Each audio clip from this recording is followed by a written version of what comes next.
Hi, I'm Alexandra Anderson. I'm an anesthesiologist at Mayo Clinic. I'm here today talking with Dr. Amy Oxentenko, who is also at Mayo Clinic, and we're going to chat about things we're discussing at GRIT. We're here in Ojai, California, and I'm really looking forward to talking to you.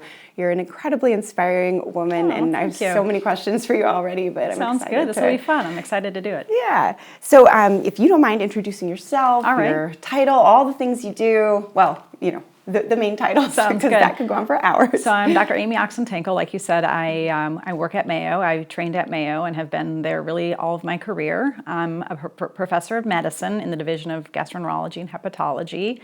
But my main role right now outside of my clinical practice is with the internal medicine residency program. So I'm the program director for that program and just starting in my 7th year in that role. And it's a huge program. It is a huge program. We're approved for 185 trainees. So it's the biggest program at Mayo and bigger than most GME programs in the country. So it's amazing. It's a busy job. Yes.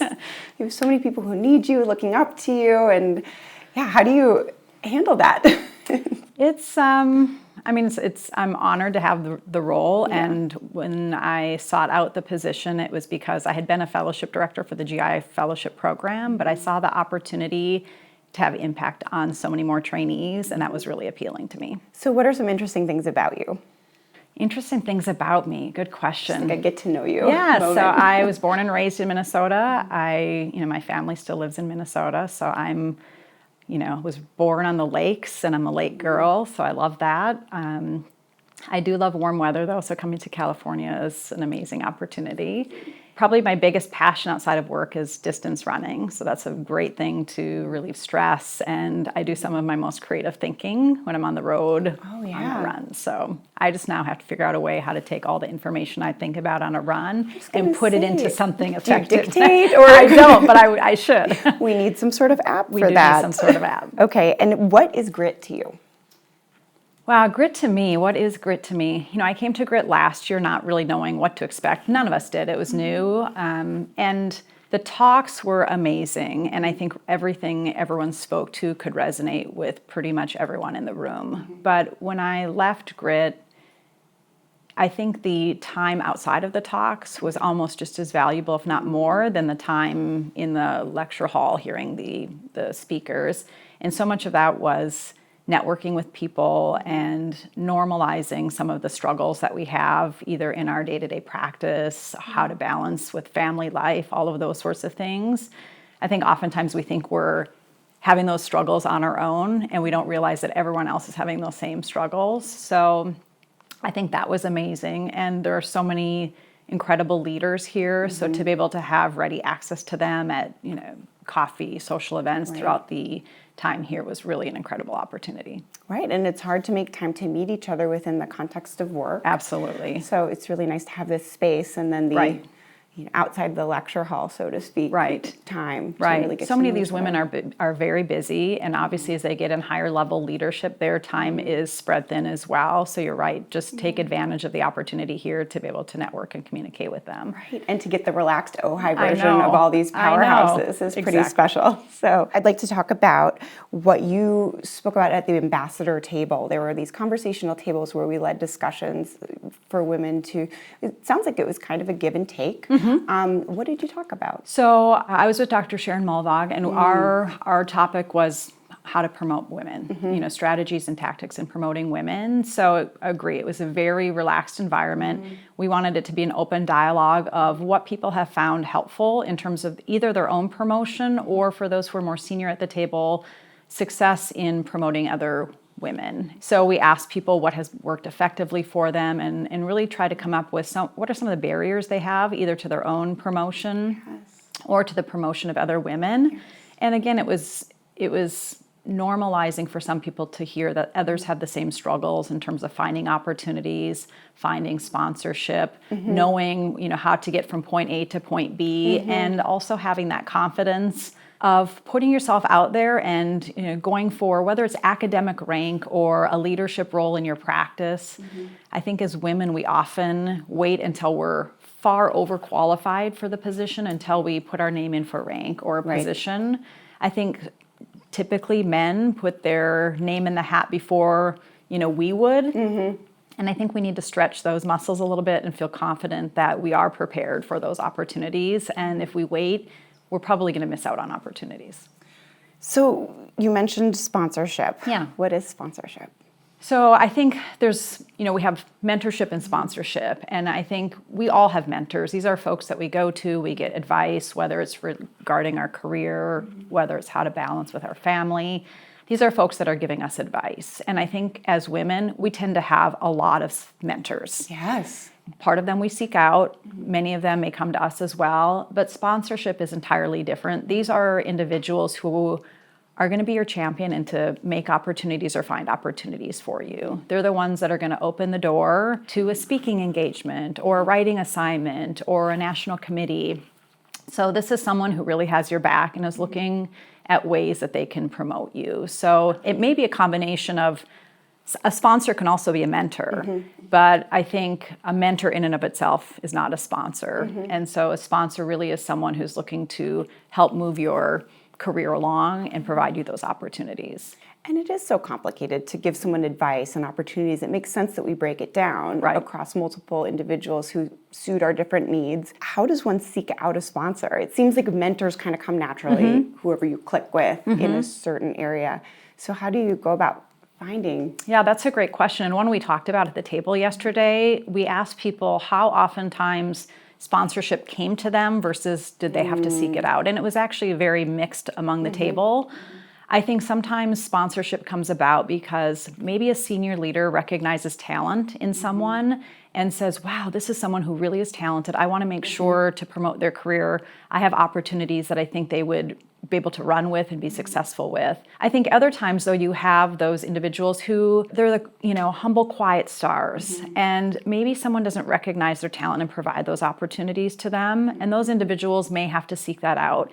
They may have to seek out that leader who they see has offered opportunities to other individuals and make that ask, hey, here's my talents, here's what I would love to bring to the table. I'm willing to work hard. I would love this opportunity, but I just need someone to help make that opportunity because I don't know how to do it myself.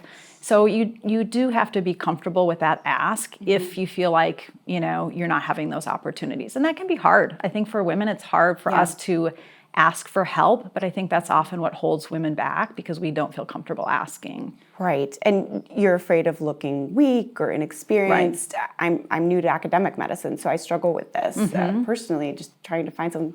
I really want to do things, but what do I do? Right, because I think you assume when you look around that everyone else has figured this out naturally and the opportunities have come about on their own, and that's not true. They had someone that also sponsored them. So that's an important thing to normalize it, that we have to know that everyone else is asking for these opportunities. And if someone doesn't, they will be left behind and they'll feel like they're not progressing. On the other side, when you become more senior and you're in the position to be a sponsor, how do you check yourself to make sure you're sponsoring, and how do you seek out sponsees? Is that sponsees? even I like that term. It is now. I think that's a great question. And, we often, for academic promotion, have to put who our mentees are. But I think you're right. Really, it's important to say, are we providing other people opportunity? It's one thing to just meet with individuals for coffee and give advice. But again, we need to be making opportunities for other people and probably should be accountable for that in terms of, are we one to provide those opportunities to other people? Recognized for it in academic advancement. Absolutely. When you're someone who's getting a bunch of junior people on papers, that should be on your CV. It's an amazing thing to be doing for people. So what's an example of how you have sponsored somebody? So I think one that I can think of that had kind of come full circle, which was just a really great feeling, is within the American College of Gastroenterology, which is an organization I'm involved with. When I was more junior in faculty and on committees in the organization, and eventually I rose to be the chair of the Women in GI Committee. And as part of that, I was helping to oversee a mentoring program where usually fellows in training could pick a mid or senior faculty member to serve as a mentor for them. So the person that I was assigned, we developed this mentoring relationship. And I think later then it turned to a sponsoring relationship, and that as she came on faculty at a different institution, she asked, how can I get involved with the college? I would like to be involved in a society, in a committee, and get involved in this work. So eventually, as I was chairing that committee, I was able to get her an opportunity to serve on that committee that I was chairing. And then eventually, over the years, she eventually took over as overseeing the mentoring committee that connected her and I to begin with. So it was great to see her take over a role that I previously had, and it was because of those opportunities I provided her to get involved with that committee. Wow. That's So a it's great great. story. And we Yeah. still, I mean, it's probably been 10 years in the making that we first met, and we meet up at every national meeting. We email back and forth. I've seen her through various ups and downs in her careers, and that's been really rewarding. And I think we do all have to keep in mind our learners are going to be our colleagues, and we have to start treating them as colleagues on day one. And Right. how do we want to shape this into the colleague I want to have? Right. And how do I be the colleague I want to be? How do we teach people to be better mentors and sponsors? Is there something to develop that in more senior faculty?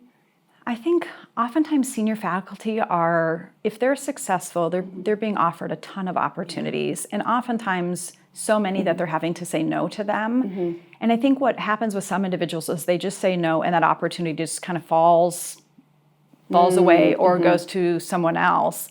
I think that's a great opportunity to say, I can't do this, but I know of someone else that would really benefit from this opportunity. Yeah. So being very strategic, and you're still saying no, but it's a no, Yes. and I have someone else that could benefit from that.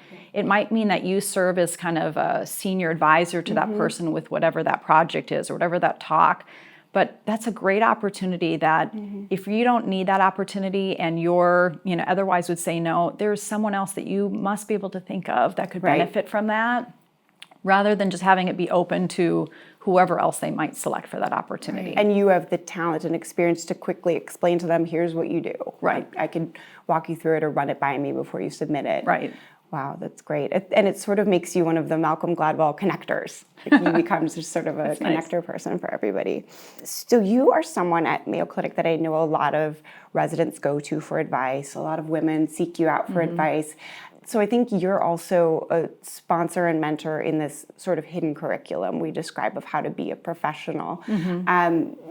Do you find yourself in that role? I do. I obviously within our own training program, I have a lot of my own trainees that might seek me out for those opportunities or advice. I certainly have individuals, both trainees and faculty across the institution, that email me and want a safe space outside of their own division or department.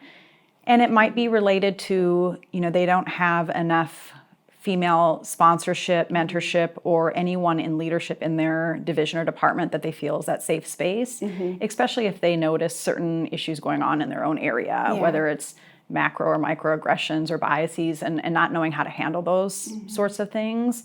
I think that's really important because to avail yourself to those trainees or those junior faculty, we want to grow, obviously, women in leadership at Mayo Clinic, and I think we've continually done well at diversifying our training programs and our faculty, but it's going to be so important that we don't forget about the inclusion piece of that. So if trainees or junior faculty are not feeling, a safe space in their division or department, or they feel like they don't have a safe person to go to talk about what they're experiencing and how to manage that, then we need to make sure that we have individuals who will serve, as a mentor or a sponsor to those individuals to make sure that we make them feel welcome and want to stay, because that's going to make Mayo Clinic stronger overall. And that's what makes, I think what's made your leadership so special is you have this hidden curriculum pretty tacked down, and you are a sponsor and mentor in that area. So it's so important for academic reasons, but then also for personal and professional development. And then I think it all ties together with well-being, resilience, and preventing burnout. It does. So, and it's hard when you see a trainee or a junior faculty struggling in that way, but it also is very rewarding if you can give them either advice or some tools, or connect them with other people who will help them get through and manage and deal with the issues that they're facing, to empower them to make it a better environment, not only for them but for anyone that comes after them in that space, which is really important. The continuity. Do you have any tips for people how to make a safe space for mentees and people you're sponsoring?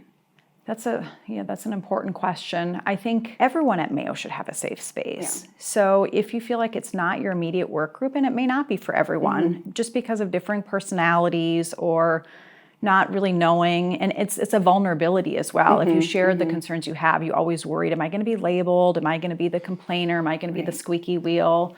So I think it is really helpful to empower trainees, junior faculty, to think of someone who is their safe space. You know, in the GME world, we have the ombuds person, the person that's not connected with your, evaluation or your progression and training program. So it's almost like considering an ombuds person for your career, someone outside of it may be within your work area, but it very well may not be in your work area. That is a safe space to ask about those concerns that you think might be holding you back in your area, maybe some dynamics that feel straining in your work area, again, how to work around those so that it can still allow you to be successful and not hold you back. Right. There's just so much more to promotion. There is. Than we see at face value. Right. That's right. All right, well, thank you so much for You're welcome. Thank you for having me. Yes. Yes. It's been really, really a pleasure talking to you, and I've learned a lot. Great. Thank you. Thank you.